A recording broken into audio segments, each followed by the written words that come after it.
In an ever-connected world, scientists are increasingly working together to solve the biggest issues facing societies today. There's huge potential here, from health to energy and sustainability. You're talking massive climate impacts. This week on 10 Things to Know About, we look at how we can heat our homes using renewable energy. It sounds too good to be true.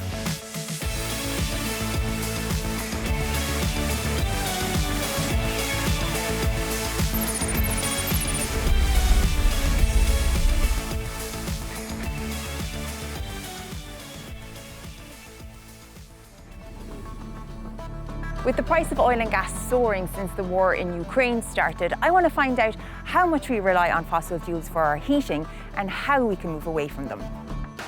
Margie McCarthy and her team have been examining how big a role fossil fuels play in our heating systems. Hopefully everyone's aware that we're all aiming towards net zero emissions by 2050. And what that means is we're looking to try and get to about half of a reduction in our emissions by 2030.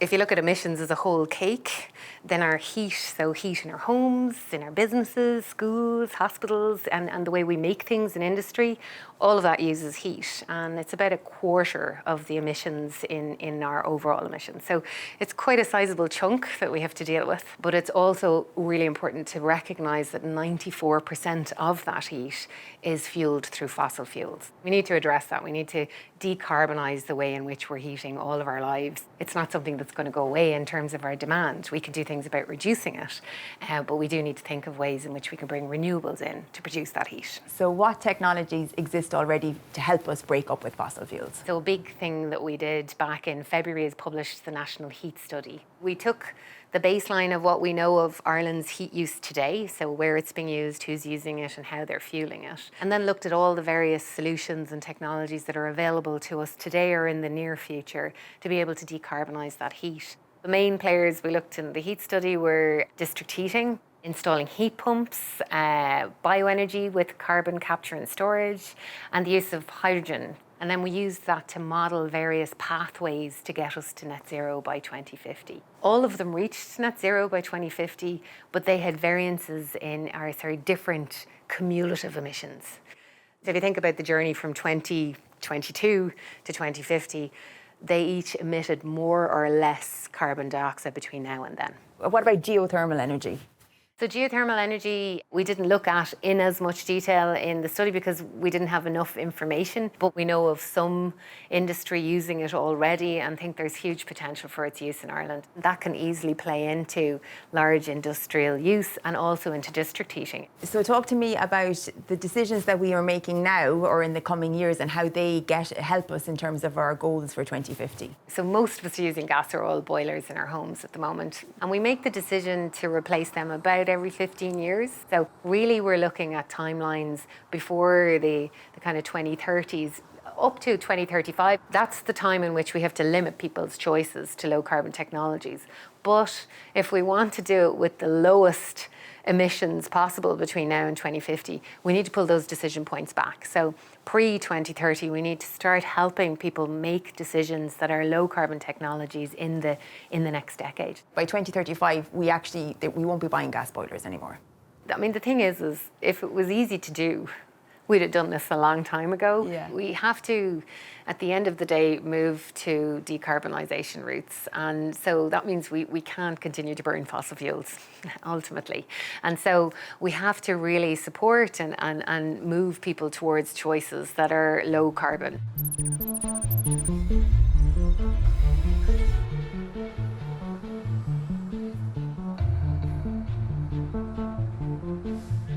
District heating will play a big role in moving homes and businesses away from gas and oil boilers.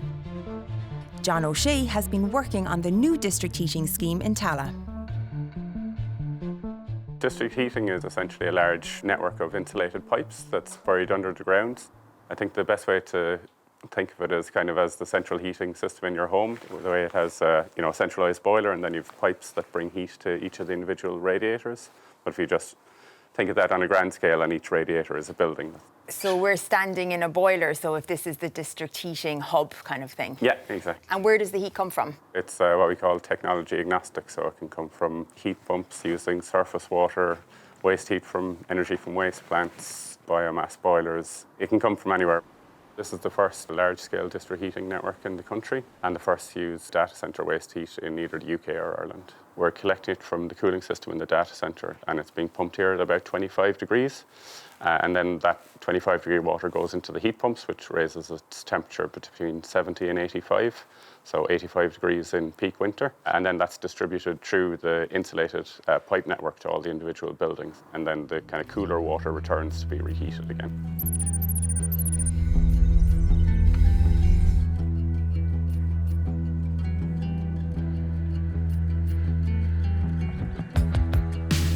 The project is connected to TU Dublin's Tala campus and the South Dublin County Council offices.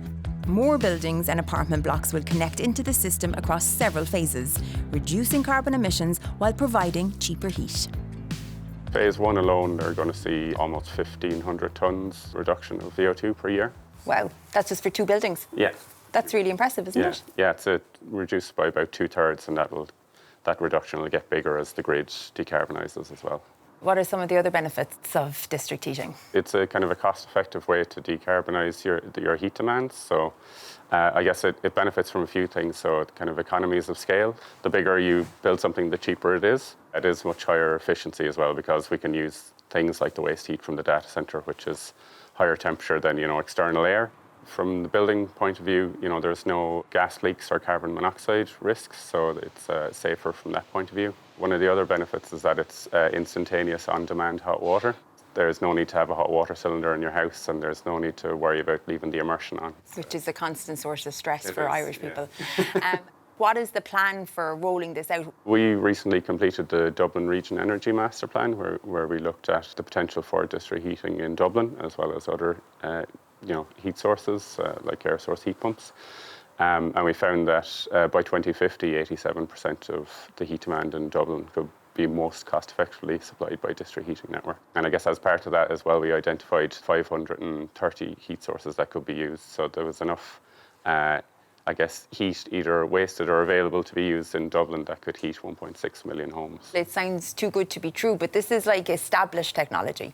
Yeah, no, it's been in use since the 1880s. Like a lot of New York is still heated by district heating. So, but that's older kind of steam technology. But it's well established across Europe. Over 50% of the heat demand in the country could be cost effectively supplied by district heating. That's kind of enormous, isn't it? Yeah, it's huge potential for a technology people probably haven't heard about before.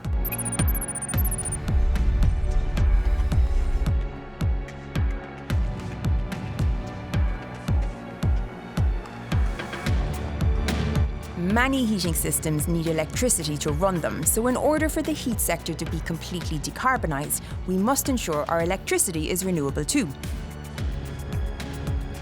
Shane Cooney is working on a project that will boost our renewable energy sector and help secure an energy connection with Europe. This is the location where we'll be coming ashore with the Celtic Interconnector cable, which is a subsea cable connection from Ireland to France, linking the 2 transmission grids together. So it'll give us the ability to transfer power from Ireland to France, from France back to Ireland. The Celtic Interconnector will be 700 megawatts. Just to put that into context, that's enough to power about 450,000 homes. Wow, that's amazing. And why are these so important? Why is this like critical infrastructure? So it gives us the ability to export any excess power that we may have, and also import power when we need it. A key difference between the interconnectors that we already have to the UK is that we're 1 hour offset in time-wise from France. So when we have our greatest power demand, for a 1 hour period in the evening, that's a different hour than the French are having it. So it enables us to help out them at their peak time, and they can help out us at our peak time. We're all aware right now of how critical security of supply is and having enough power when we need it. But also our long-term plans in Ireland are to utilise, the wind.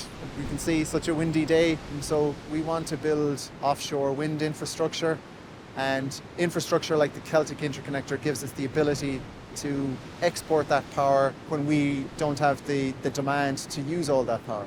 Tell me about the nuts and bolts. I can't even imagine how complicated it is as a project. It's 500 kilometers from here to France. We're actually laying 2 subsea cables, so that's 1,000 kilometers of cable that has to be manufactured. It'll be broken up into multiple different sections, but we will have single lengths of cable that are 150 kilometers long, loaded up onto a special cable laying vessel. And just to put it into context, 150 kilometers of such a cable weighs 4,000 tons, but the equivalent of about 4,000 cars. Wow. So this is a cable sample from the East-West Interconnector, which is our existing East Interconnector going from Dublin across to Wales. Celtic will be slightly larger than this. It'll also be an aluminium cable rather than copper. This is a marine cable. It protects itself, but we will still be burying this 1 meter in the seafloor. It's a huge undertaking, comes at a huge cost, but ultimately the Celtic Interconnector will actually drive down the cost of electricity for consumers. Windy days are ideal for generating electricity, but not so ideal for laying subsea cables. This delicate work will only be achievable on calmer days between March and September. However, there will still be plenty of onshore work to do to keep the team busy throughout the rest of the year. We'll be building a converter station outside Carrigtwohill, about 30 kilometres from here. So we'll have an underground cable link from here to the converter station, and then another underground 10-kilometre link from there to connect into at a substation where the power will be distributed to where it's required. Kind of wishing that it was up and running now for winter 2022, but what kind of a timeline are we looking at? We'll be looking to start construction next year, so we're hopeful that we'll be plugged in and operational to France in 2026. At the moment, the transmission grid in Ireland is best in class in the world at dealing with renewables. We can have up to 75% renewables on the grid at any moment in time. The more interconnection we have, the more that percentage can push up and the more renewables that we can have on the grid and deal with. The future is houses heated by electric heat pumps rather than gas, rather than fossil fuels. So the more offshore wind that we can have, the more renewables on the grid that we can have, will go towards reaching our climate ambitions of zero carbon.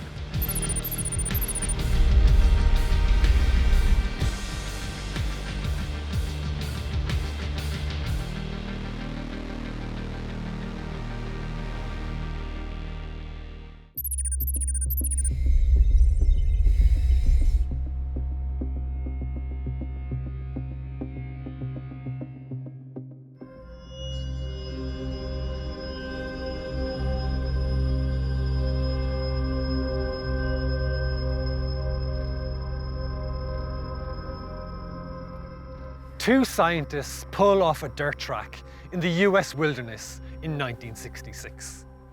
Up ahead, steam rises from a hot spring in Yellowstone National Park. Famed for its bears and wolves, geysers and sulphurous mud ponds, the scientists are not here for the predators nor the explosions, however. They're here for the extremophiles. Along the edge of the hot spring is a yellow and pink microbial mat with bacteria that are capable of living at temperatures of up to 70 to 80 degrees C, far above what scientists believed at the time to be the habitable range for life. Intrigued by the bacteria flourishing at these high temperatures, the scientists Thomas Brock and the very aptly named Hudson Freeze take their samples and return to the lab. Naming the newly discovered species Thermus aquaticus, further studies found that it contained an enzyme that will go on to transform how we diagnose disease. The tiny heat-loving bug produces the enzyme Taq polymerase that puts the P in the PCR tests we all became so familiar with when COVID arrived. Being able to work at high temperatures, the enzyme allows the DNA in a sample to be heated and cooled, with each cycle doubling the amount of DNA that can be analysed for COVID. From global pandemics to testing times, in the case of this heat-seeking extremophile, both science and healthcare should be grateful that some like it hot.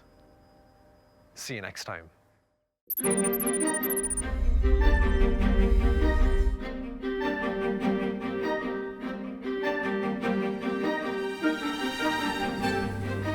When we think of renewable energies, we often look to the sun. But on days like this, what if we could turn to what's below us and get our heat from underground? People have been taking advantage of geothermal energy at natural hot springs for centuries. Sarah Blake hopes that tapping into this resource will help transform heating in Ireland. Geothermal energy is energy stored in the form of heat below the surface of the Earth. So it's a mixture of heat from the centre of the planet and heat from the sun. So at the centre of the Earth, the core is as hot as the surface of the sun. And then when you get closer to the surface of the crust, so where we live, the heat or geothermal energy comes from the sun, a lot of it. The soils and the shallow rocks act like a big storage of solar energy. And the great news is that we can tap into both shallow and deep geothermal energy for a wide variety of uses. Not a lot of people know that we actually have geothermally heated swimming pools in Ireland. So there's one in Carlow, there's one in Mallow, there's one in Lahinch, and there's one coming online in Ulscoil na Gaillimhe. We also have a great example in IKEA in North County Dublin. They are getting 1.5 megawatts of thermal energy, heating and cooling, out of the ground. How does it work? How do you get heat from a rock, essentially? In order to get the energy out of the ground, you can either use a closed loop system. It's like a slinky loop that goes just maybe 1.5 meters below the surface of your lawn. And then scaling that up, you can also put closed loop systems into deep, relatively deep boreholes. They're usually around 100, 150 meters deep. At these shallow levels, the temperature that you're getting in the ground is probably between 9 and 11 degrees Celsius. So it's not enough to heat your house on its own. You will need a heat pump, but the benefit of it is that it's really, really stable throughout the year. If you have a larger building, maybe it's an apartment block, or you want to feed geothermal energy into a district heating scheme, you're going to need more heat, you're going to need to go deeper. So for that, you need large diameter boreholes usually. The most traditional way of doing it is like an open loop doublet. So that's where you've got essentially 2 boreholes. You suck groundwater out, you take a little bit of heat off the top, and then you re-inject it. It's just on a big, big scale.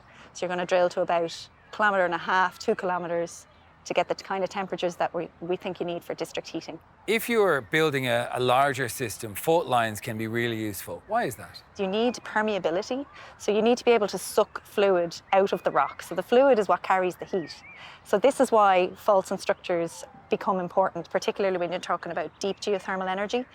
In Ireland, we're not really blessed with the types of rocks where you have what we call primary porosity, which is like a sandstone or a gravel, where the water just rests in the pores between the grains. What we have instead, we have a lot of very old, some crystalline, and we have a lot of limestone rocks. So what you need instead is secondary porosity, and this is basically cracks in the rock. This is where the water is stored, and that's why if you've got a fault system, you know when you're exploring for geothermal that is probably where the water is going to reside. Are there risks with drilling into a fault line? When people think faults, they often think earthquakes, right? Yes, there can be, absolutely. So it depends upon the stress regime surrounding the fault. Any sort of disturbance to that fault can cause slippages, and then these cause earthquakes. Happily, in Ireland, we are in what we call an aseismic location, so we don't get earthquakes. We're at the tail end compared to Europe and the rest of the world when it comes to developing geothermal projects. So we can look around at all of these previous examples and all of these successful projects and see what worked and what didn't, and we can learn from all of the prior work.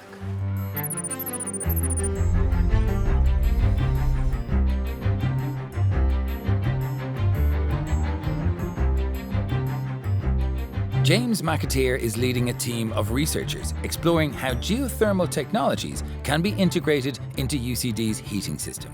So we have a 3-year research project called GeoNorm, where we're looking at how geothermal energy can feed into a renewable energy mix here at the UCD campus. One of the main focuses of this project is deep geothermal technologies. So to have a successful deep geothermal system, you need 2 main things. You need favourable geological conditions and you need a heat demand to take that heat. It's not like oil and gas where you can put it in a barrel and ship it across the world. You need to use the heat in the location you are. So at UCD we have a heat demand, obviously a large campus, and we have favourable geological conditions. So the campus sits over a fault line called the Blackrock to Newcastle Fault, or the BNF as we call it, and that goes very deep, and we're hoping at depth that will have hot water circulating, so we can target that to produce hot water for the campus. How does the heating system work at the moment? So at the moment it's a district heating scheme, a small one, where they have gas-fired boilers, some solar energy and some biomass, which all come together into a network that connects all the buildings here to provide heat. So we're looking at how much of those fossil fuels, gas-fired boilers, can we offset with the use of geothermal heat instead? We're looking at fault lines and fractures where we might get water flow, because water is great at transporting heat to the surface. Then we'll be looking at the different layers of rocks themselves, the thermal conductivity of them, how permeable and porous they are, to see how well the water flows through them. These are the variables that add up to how much energy output a system can provide.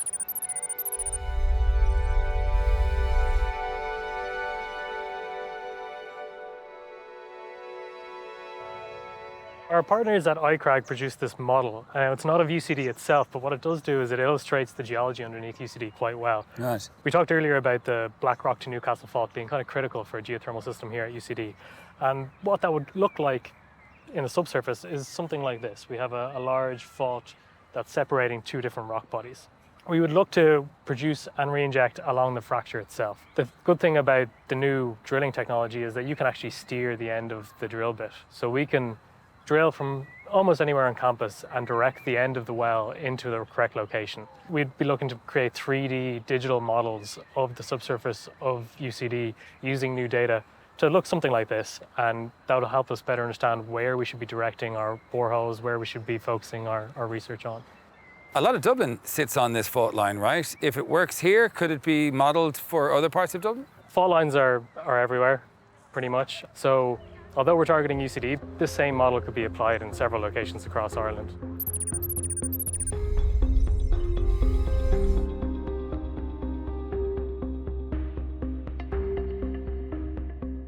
What are your hopes for geothermal energy in Ireland? Could we deploy it on a much bigger scale?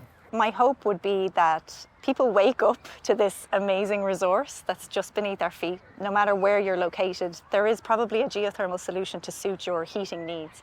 And when we look at our performance in terms of renewable heat, you know, we're currently last place in Europe.